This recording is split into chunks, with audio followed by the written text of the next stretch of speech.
বাংলাদেশে দ্বিতীয়বারের মতো অনুষ্ঠিত হতে যাচ্ছে golden silk road media awards Bangladesh ২০২৬।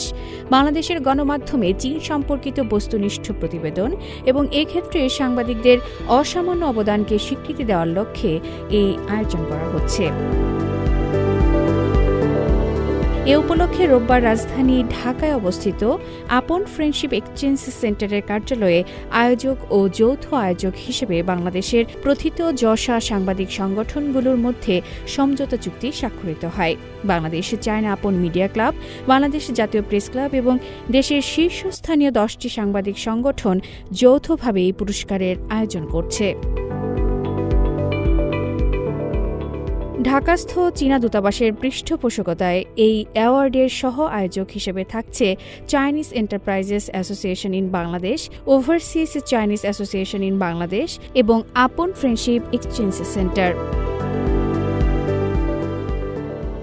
চুক্তি স্বাক্ষর অনুষ্ঠানে চায়না মিডিয়া গ্রুপের বাংলা বিভাগের পরিচালক ইউ কুয়াং ইউয়ে আনন্দী বলেন, এই অ্যাওয়ার্ড প্ল্যাটফর্মটি চীন ও বাংলাদেশের গণমাধ্যমের মধ্যে দ্বিপাক্ষিক সহযোগিতা, পেশাগত যোগাযোগ এবং মৈত্রীর বন্ধনকে আরও সুদৃঢ় করবে।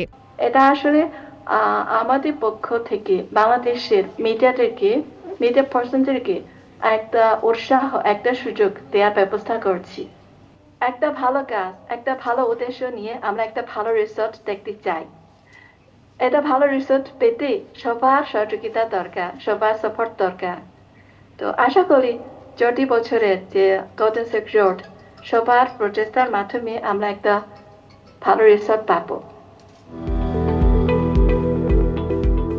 জাতীয় প্রেস ক্লাবের সভাপতি হাসান হাফিজ তার বক্তব্যে বলেন, চীনের সঙ্গে বাংলাদেশের বিভিন্ন খাতের উন্নয়ন ও সহযোগিতা দিন দিন বাড়ছে।